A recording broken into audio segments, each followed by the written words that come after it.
Welcome back children. हम continue कर रहे हैं हमारा chapter number 10 organs of government. अब सरकार के ऑर्गन्स के बारे में हमने कल देखा था कि तीन पार्ट्स थे उसके, और फिर हमने उनको डिटेल में भी थोड़ा जाना था कि किस प्रकार से ये तीनों ऑर्गन्स जो है वो काम करते हैं। तो हमारा जो कल का लास्ट टॉपिक हमने पढ़ा था वो था लेजिस्लेचर। हमने देखा था कि दो पार्ट रहते हैं, यूनिकार्मल और बाइकार्मल लेजिस्लेचर, यानी कि जहाँ पर एक ही हाउस होता है उसको यूनिकार्मल लेजिस्लेचर कहा जाता है, जहाँ पर दो हाउसेज होते हैं वहाँ पर बाइकार्मल लेजिस्लेचर देखा जाता है। अब बहुत सारी स्टेट्स ऐसी हैं जहाँ पर एक ही हाउस है और कुछ ऐसी हैं जहाँ पर दो हाउसेज भी हैं। आज का जो हमारा टॉपिक है वो है legislature at the central level, that is parliament and Lok Sabha. तो हम लोकसभा के बारे में पढ़ेंगे। सेंट्रल लेवल पर पार्लियामेंट जो है वो कैसे काम करती है। तो पहला जो वहाँ का जो हमारा बॉडी है वो लोकसभा है, और दूसरा हम पढ़ेंगे राज्यसभा के बारे में बाद में। तो पहला हम टॉपिक पढ़ेंगे लोकसभा के बारे में। Lok Sabha is the lower house. तो जैसे कि हमने पहले भी डिस्कस किया था कि लोअर हाउस जो है वो लोकसभा है और अपर हाउस राज्यसभा होता है।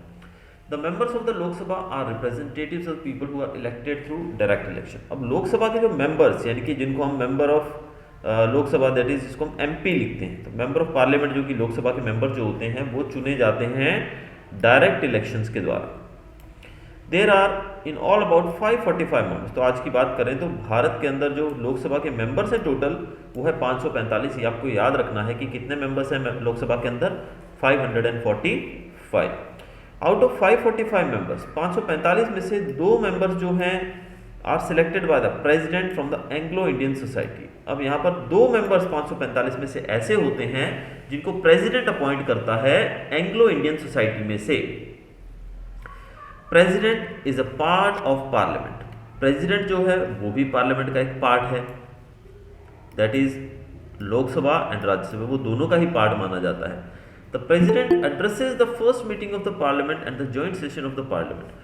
प्रेसिडेंट जो है वो जो पहला सेशन होता है, पहली मीटिंग होती है पार्लियामेंट की, उसको वो एड्रेस करता है। एड्रेस करना का मतलब भाषण देता है, वहाँ पर संबोधित करता है।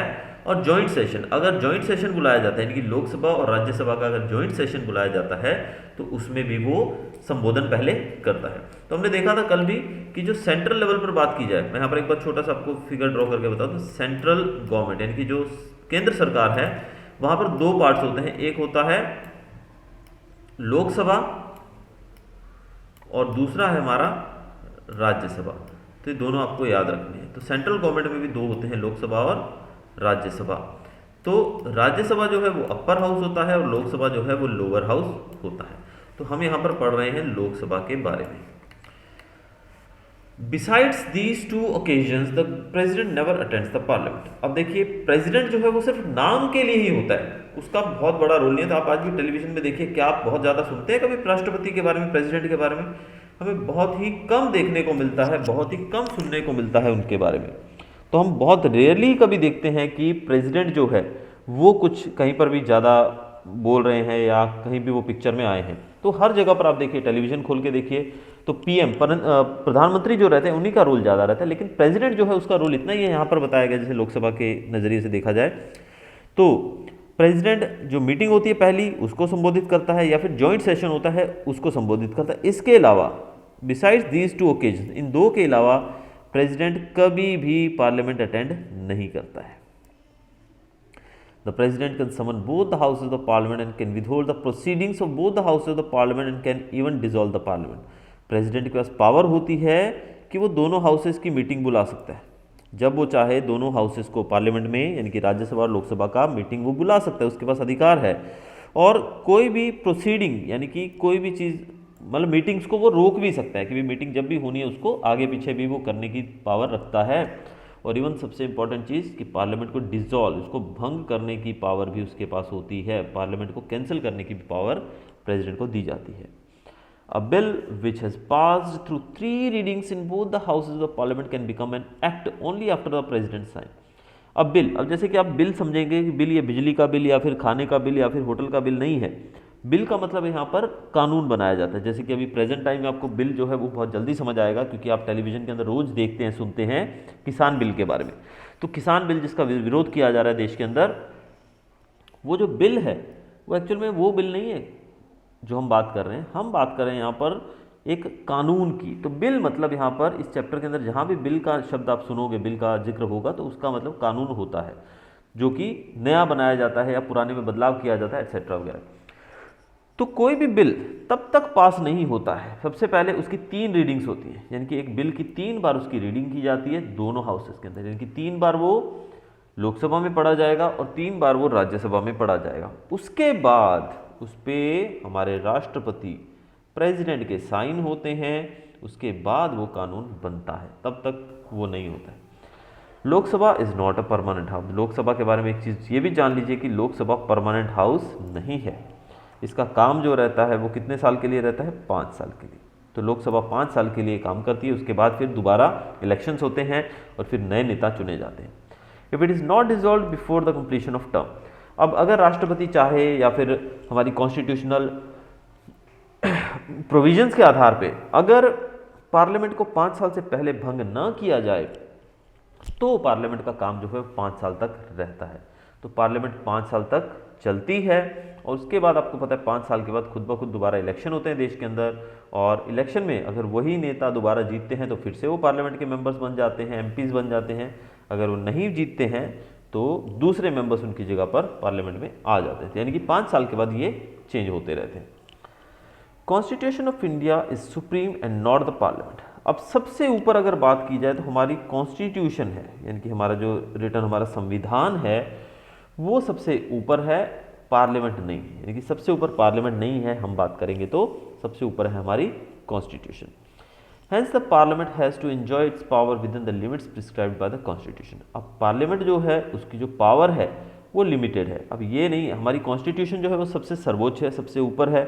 पार्लियामेंट जो है उसकी पावर्स वो लिमिट में रहकर ही एंजॉय कर सकती है कॉन्स्टिट्यूशन, क्योंकि कॉन्स्टिट्यूशन ने जितनी पावर्स हमारे पार्लियामेंट के मेंबर्स को दी है उतनी ही वो एंजॉय कर सकते हैं, उससे आगे नहीं। अगर वो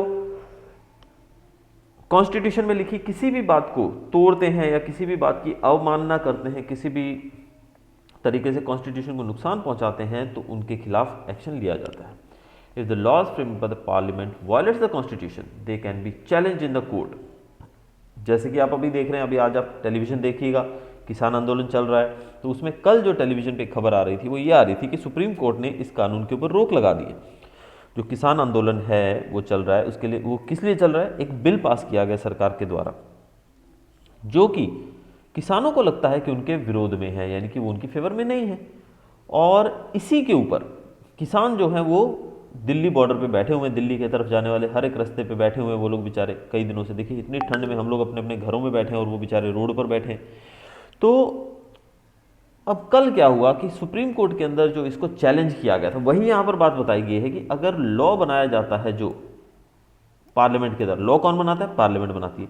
और अगर वो लॉ वायलेट करे कॉन्स्टिट्यूशन को, यानी कि वो संविधान को वायलेट करे, यानी कि संविधान को तोड़े या संविधान का किसी भी तरीके से वो हनन करे, तो ऐसे में उस बिल को, उस लॉ को चैलेंज किया जा सकता है कोर्ट के अंदर। तो ऐसा ही किसानों ने किया है।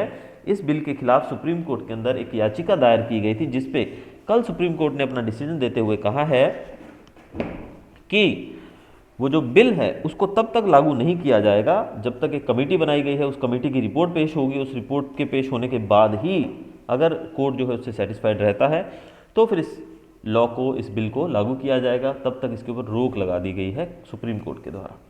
तो यही यहाँ पर बताया गया। अगर वो इंसिडेंट आप थोड़ा समझना चाहेंगे टेलीविज़न देख के तो आपको पता लगेगा ज़्यादा।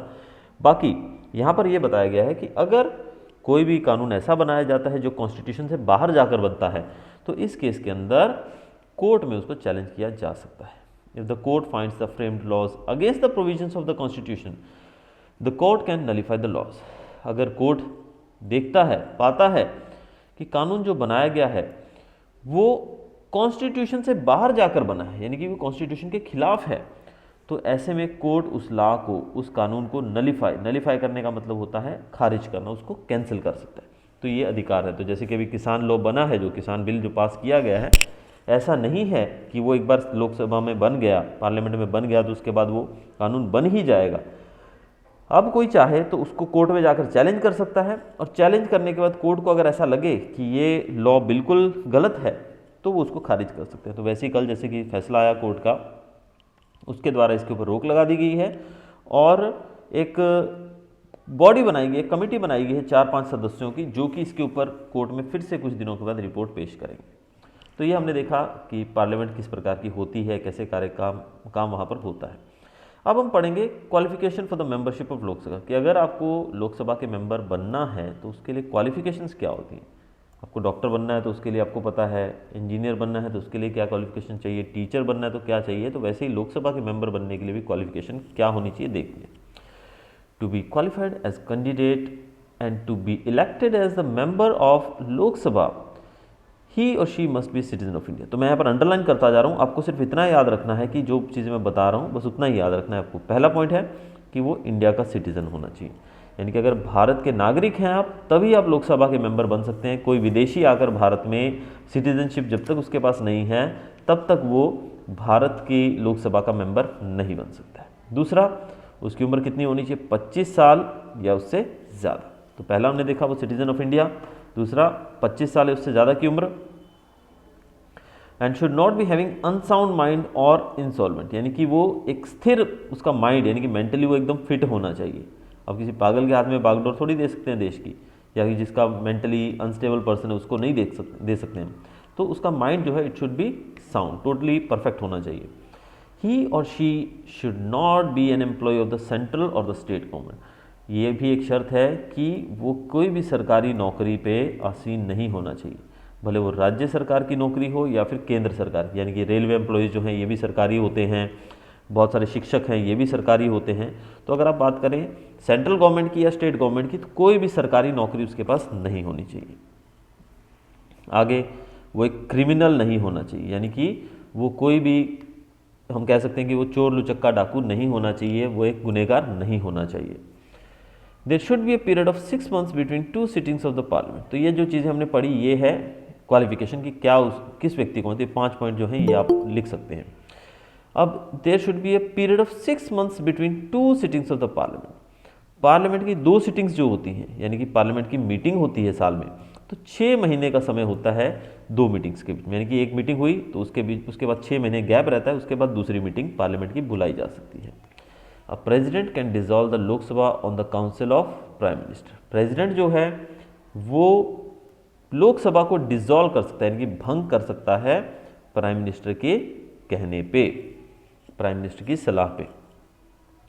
A member of any of the house of the parliament can attend the proceeding of that house and can vote in the same house, but a member of the cabinet ministry can attend the proceedings of both the houses of the parliament even if she is not a member of the Lok Sabha. But if she is a member of the upper house, then he or she can vote in that house only. अब यहाँ पर क्या बताया इन्होंने कि कोई भी member, एक मेंबर भले दोनों में से वो किसी भी हाउस का, a member of any of the house of the parliament, भले वो लोकसभा का मेंबर है या राज्यसभा का मेंबर है, वो अटेंड कर सकता है प्रोसीडिंग, यानी कि मीटिंग अटेंड करता है उस हाउस की। अगर वो लोकसभा का मेंबर है तो वो लोकसभा की मीटिंग अटेंड करेगा, अगर वो राज्यसभा का मेंबर है तो वो राज्यसभा की मीटिंग अटेंड करेगा, और वो वहाँ पर वोट भी दे सकता है अपने हाउस के अंदर। यानी कि अगर आप राज्यसभा के मेंबर चुने गए हैं तो आप राज्यसभा की मीटिंग अटेंड करोगे, मैं अगर लोकसभा का मेंबर हूँ तो मैं लोकसभा की मीटिंग अटेंड करूँगा। लेकिन a member of the cabinet ministry मतलब जो भी मंत्री होते हैं, जो मंत्रालय में काम कर रहे हैं, जैसे कि अब आप देखिए हेल्थ मिनिस्टर हो गए हमारे, फाइनेंस मिनिस्टर हो गए, डिफेंस मिनिस्टर हो गए, ऐसे मिनिस्टर जो कैबिनेट मिनिस्टर्स कहते हैं, यानी कि जो सरकार के मंत्री हैं, ऐसे मंत्री they can attend the proceeding of both house, वो दोनों हाउसेस की मीटिंग अटेंड कर सकते हैं। ये चीज़ आपको ध्यान रखने वाली है कि अगर अगर आप लोकसभा के मेंबर हैं तो आपको वही मीटिंग अटेंड करनी है, अगर आप राज्यसभा के मेंबर हैं तो आपको वही मीटिंग अटेंड करनी है, आप दूसरे में नहीं जा सकते। लेकिन जो मंत्री होते हैं, यानी कि जो रूलिंग पार्टी होती है, जिसकी सरकार होती है, जिस पार्टी की, जो मंत्री बनाए जाते हैं, वो मंत्री जो हैं वो दोनों में से किसी भी हाउस को अटेंड कर सकते हैं, दोनों को अटेंड कर सकते हैं। Even if she is not a member of Lok Sabha, यानी कि अगर वो लोकसभा के मेंबर नहीं हैं लेकिन राज्यसभा के मेंबर हैं तो भी वो लोकसभा का मतलब एंटर कर सकते हैं उसकी मीटिंग में। लेकिन अगर बट इफ ही और she is member of then he और she can vote only in that house. लेकिन अगर वो अपर हाउस यानी कि राज्यसभा का मेंबर है तो वोट वो सिर्फ उसी हाउस में देगा, उसकी वोट वहीं पे काउंट होगा, लेकिन मीटिंग दोनों जगह पर अटेंड की जा सकती है। ये सिर्फ अधिकार दिया गया है कैबिनेट मिनिस्टर्स को, वो मंत्री जो मंत्रालय संभालते हैं, education minister, health minister, transport minister, electricity minister, या जो भी इस तरह के मंत्री हैं, वो सब जो हैं वो दोनों हाउसेस को अटेंड कर सकते हैं, लेकिन उनका वोट सिर्फ अपने हाउस में ही दिया जाएगा। State of Gujarat has a representation of 26 members in Lok Sabha. अब देखिए 545 टोटल मेंबर्स हैं लोकसभा के अंदर, तो गुजरात स्टेट से वहाँ पर 26 मेंबर्स चुने जाते हैं, यानी कि गुजरात से वहाँ पर 26 मेंबर चुनकर जाते हैं लोकसभा में। तो लोकसभा की जो टर्म है, यानी कि लोकसभा काम करती है कितने साल के लिए? 5 साल के लिए। But the president can dissolve it before that if needed. 5 साल के लिए टर्म होता है, यानी कि एक बार नेता चुना गया, अगर एक बार आपने लोकसभा के इलेक्शन जीत लिए तो उसके बाद आप 5 साल के लिए वो कार्यभार अपना संभाल सकते हैं। लेकिन अगर प्रेसिडेंट चाहे और उसको कुछ गड़बड़ी लगे तो वो समय से पहले इसको डिसॉल्व कर सकता है। In case of national emergency the term of the Lok Sabha can be extended for 1 और मोर ईयर। अगर इमरजेंसी की बात की, यानी कि देश के अंदर आपातकालीन स्थिति लगा दी जाए, ये वो कंडीशन होती है जब प्रेसिडेंट रूल लागू कर दिया जाता है, इमरजेंसी बोला जाता है जिसको। अब ये उस समय होती है जब देश के ऊपर कोई भारी खतरा हो, या फिर ऐसा लगे कि देश की जो आज़ादी है वो खतरे में है, डेमोक्रेसी हमारी खतरे में है।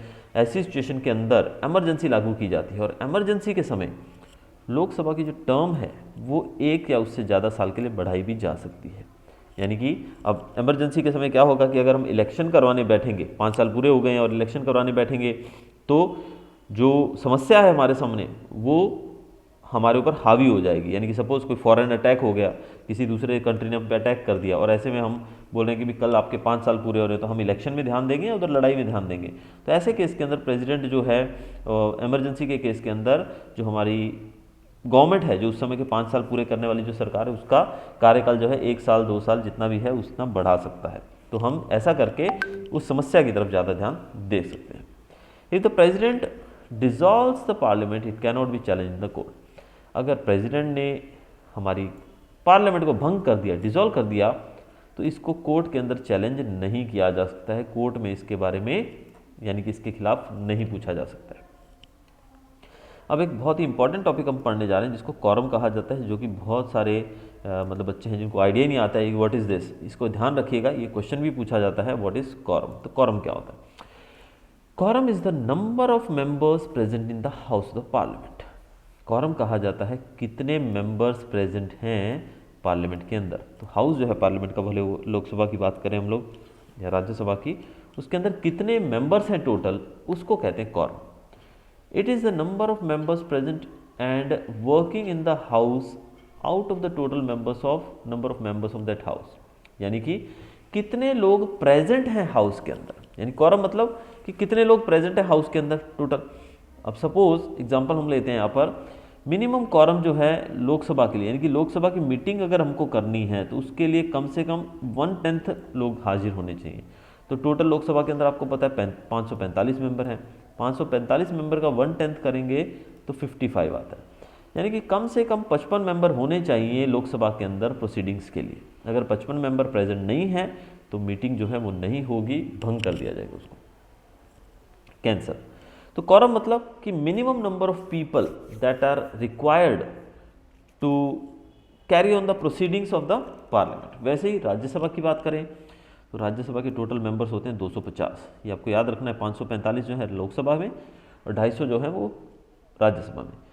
इसका भी 1/10 मतलब 25, 1/10 ऑफ 250 इज 25। तो 25 लोग अगर प्रेजेंट नहीं होंगे तब तक ये जारी नहीं रह सकेगी। आगे हम देखेंगे राज्यसभा के बारे में। तो ये हमने जो अब तक पढ़ा ये था हमारा लोकसभा के बारे में। राज्यसभा देखते हैं अभी। राज्यसभा जो है वो अपर हाउस है पार्लियामेंट का। It is representative house of all the states and union territories of India. इसके अंदर जो लोग रहते हैं, जो इसके मेंबर्स जो चुने जाते हैं, वो देश की हर एक स्टेट से और यूनियन टेरिटरीज से चुने जाते हैं। लगभग 250 मेंबर्स भारत की राज्यसभा के अंदर हैं। Members of Rajya Sabha indirectly elected by members of the legislative assembly. Rajya Sabha के जो मेंबर्स हैं उनको इनडायरेक्टली इलेक्ट किया जाता है। इनडायरेक्टली इलेक्ट किसके द्वारा किया जाता है? MLAs के द्वारा, member of legislative assemblies of the state and the union territories through a method of equivalent representation. अब हमने देखा कि MLA चुने जाते हैं, यानी कि मेंबर ऑफ लेजिस्लेटिव असेंबली जो कि स्टेट में होती है। मेंबर ऑफ लेजिस्लेटिव असेंबली मतलब एक स्टेट जो होती है, राज्य जो होता है, उसके अंदर दो हाउस होते हैं, लेजिस्लेटिव असेंबली और लेजिस्लेटिव काउंसिल। तो लेजिस्लेटिव काउंसिल अपर हाउस होता है, वो सबके पास नहीं है, कुछ स्टेट के अंदर है, लेकिन लेजिस्लेटिव असेंबली जो है लोअर हाउस, वो सबके पास है। तो लेजिस्लेटिव असेंबली के जो लोग होते हैं, जो चुने जाते हैं, उसके मेंबर्स, जिनको हम एमएलए कहते हैं, मेंबर ऑफ लेजिस्लेटिव असेंबली, ये जो हैं, ये और यूनियन टेरिटरीज के जो मेंबर्स होते हैं, ये सब मिलकर इक्वलेंट रिप्रेजेंटेशन के आधार पे इनडायरेक्टली राज्यसभा मेंबर को चुनते हैं। इक्वलेंट रिप्रेजेंटेशन यानी कि हर जगह से इक्वल लोग राज्यसभा में चुने जाएं, इस आधार पे ये करते हैं। ये नहीं कि एक जगह से ज़्यादा ले लिए, एक जगह से कम, इक्वलेंट रिप्रेजेंटेशन के हिसाब से। अब बात की जाए टोटल, तो लगभग 238 मेंबर्स जो है राज्यसभा के, वो इलेक्ट किए जाते हैं। तो टोटल 250, 238 ही किए जाते हैं, तो बाकी 12 कहाँ से आते हैं? हाँ, बाकी के जो 12 मेंबर्स हैं वो नॉमिनेट किए जाते हैं प्रेसिडेंट की सलाह पे, यानी कि प्रेसिडेंट जो है वो 12 लोगों को चुनता है डायरेक्ट। तो 238 और 12 टोटल मिला के हो गए 250, 250, yes. These nominated members should be having special knowledge or practical experience with respect to literature, science, art, culture, sports and social service. अब जो प्रेसिडेंट जिन लोगों को चुनता है, नॉमिनेट करता है, वो लोग अपनी फील्ड के अंदर स्पेशलाइज्ड लोग होने चाहिए। जैसे कि लेखन कार्य की बात करें, या साइंस में यानी कि साइंटिस्ट वगैरह हो, कोई आर्ट यानी कि कोई कलाकार, पेंटर वगैरह, कोई कल्चर से रिलेटेड व्यक्ति हो, स्पोर्ट्स कोई बहुत बड़ा ज़बरदस्त खिलाड़ी हो जिसने देश का नाम रोशन किया हो, या फिर सोशल सर्विस यानी कि सामाजिक कार्यकर्ता, यानी कि ऐसा व्यक्ति जो अपनी किसी भी फील्ड के अंदर जिसने देश का नाम ऊंचा किया हो, इस प्रकार का अगर कोई व्यक्ति होता है तो राष्ट्रपति के कहने पे उसको डायरेक्ट अपॉइंटमेंट दिया जाता है राज्यसभा में। No person can be a member of both the houses simultaneously. ये भी ध्यान रखने वाली बात है कि कोई भी व्यक्ति एक ही समय पे दोनों हाउसेज का मेंबर नहीं बन सकता, यानी कि आप राज्यसभा के मेंबर भी बन जाओ और लोकसभा के भी, ऐसा नहीं होता है किसी भी केस में। अब हम देखेंगे क्वालिफिकेशन के बारे में कि लोकसभा के मेंबर बनने के लिए क्या क्वालिफिकेशन थी। अब हम देखेंगे राज्यसभा के मेंबर्स के लिए। तो सबसे पहले राज्यसभा का मेंबर अगर आप बनना चाहते हैं तो आपको क्वालिटीज़ कौन सी होनी चाहिए आपके पास, ये कि आप भारत के सिटीज़न होने चाहिए। अगर आप भारत के सिटीज़न नहीं हैं तो आप राज्यसभा के मेंबर नहीं बन सकते हैं। दूसरा, लोकसभा के लिए उम्र थी 25, लेकिन यहाँ पर है उम्र 30 या फिर उससे ज़्यादा। तीसरा पॉइंट वहाँ पर था हमारा कि he should not B of unsound mind और इंसॉल्वेंट और क्रिमिनल। आपका मानसिक संतुलन ठीक होना चाहिए, आप कोई क्रिमिनल नहीं होने चाहिए, तो ही आप बन सकेंगे। आगे देखा था हमने कि गवर्नमेंट एम्प्लॉय नहीं होना चाहिए, यानी कि वो सरकारी नौकर नहीं होना चाहिए, कोई भी सरकारी नौकरी पे या सरकारी पद पे आसीन नहीं होना चाहिए, यानी कि उसको सरकारी पगार नहीं मिलना चाहिए। और holding any office of profit, यानी कि सरकार में उसका किसी भी तरीके से भागीदारी नहीं होनी चाहिए, यानी कि सरकारी तंत्र से वो किसी भी तरीके से जुड़ा नहीं होना चाहिए। State of Gujarat has the representation of 11 seats in the Rajya Sabha. अब गुजरात स्टेट, जैसे कि हमने देखा गुजरात स्टेट का लेजिस्लेटिव असेंबली के अंदर कितनी सीट्स थी गुजरात की तरफ से, 26, यानी कि लेजिस्लेटिव लोकसभा के अंदर 26 मेंबर्स जो हैं वो गुजरात से जाते हैं। वैसे ही राज्यसभा के अंदर गुजरात से 11 मेंबर्स जाते हैं। राज्यसभा की सीट्स भी कम है, इसलिए वहाँ से मेंबर भी हमारे 11 ही जाते हैं। राज्यसभा जो है वो एक परमानेंट हाउस है, यानी कि कभी भी ये टोटली भंग नहीं होता है। It can not be dissolve, यानी कि जैसे हमने देखा था कि लोकसभा के जो भी मेंबर्स हैं वो 5 साल के लिए चुने जाते हैं। 5 साल के बाद सबकी जो टाइम है वो पूरा हो जाता है, फिर से दोबारा इलेक्शन होते हैं। इस कारण से वो टेम्पररी हाउस कहते हैं हम उसको। लेकिन राज्यसभा जो है वो एक परमानेंट हाउस है। परमानेंट हाउस का मतलब कि इसके जो सारे मेंबर्स हैं वो एक साथ रिटायर नहीं होते हैं, इनकी उनको एक साथ कभी भी डिसॉल्व नहीं किया जा सकता। लेकिन इसका तरीका क्या है करने का, इसमें 1/3 मेंबर्स जो हैं वो हर 2 साल में रिटायर हो जाते हैं, यानी कि आपने हर दो साल के बाद 1/3 मेंबर इसके रिटायर हो जाएंगे, यानी कि 250 का 1/3 करके हम लोग उतने मेंबर्स को रिटायर कर देते हैं। लेकिन कब, हर 2 साल के अंदर। और उतने ही लोग दूसरे अपॉइंट कर दिए जाते हैं, यानी कि हर 2 साल के अंदर। देखिए ये 2 साल के अंदर ये मेंबर्स 1/3 बाहर गए, तो दूसरी तरफ से इसी 2 साल के अंदर 1/3 मेंबर अंदर आ गए, यानी कि जितने बाहर गए उतने भी अंदर आ गए। तो 2-2 साल के अंतराल में इनको कैंसिल किया जाता है। 2 साल के बाद 1/3 मेंबर रिटायर हो जाएंगे और 1/3 मेंबर दूसरे चुन लिए जाएंगे। दस the tenure of the member of the Rajya Sabha is 6 year. इसीलिए राज्यसभा के मेंबर्स जो है वो 6 साल के लिए चुने जाते हैं। तो राज्यसभा का 6 है और लोकसभा का 5 साल है। ये आपको याद रखना है, लोकसभा के मेंबर्स 5 साल के लिए चुने जाते हैं और राज्यसभा के मेंबर्स 6 साल के लिए चुने जाते हैं।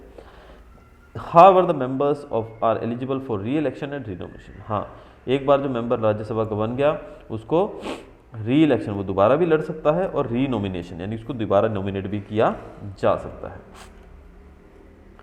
Generally both the houses of parliament meet for 3 times a year. Generally जो दोनों हाउसेज हैं हमारे पार्लियामेंट के, ये साल में 3 बार मीटिंग करते हैं, यानी कि 3 बार इनके सेशन होते हैं, इनके 3 बार मीटिंग्स होती हैं।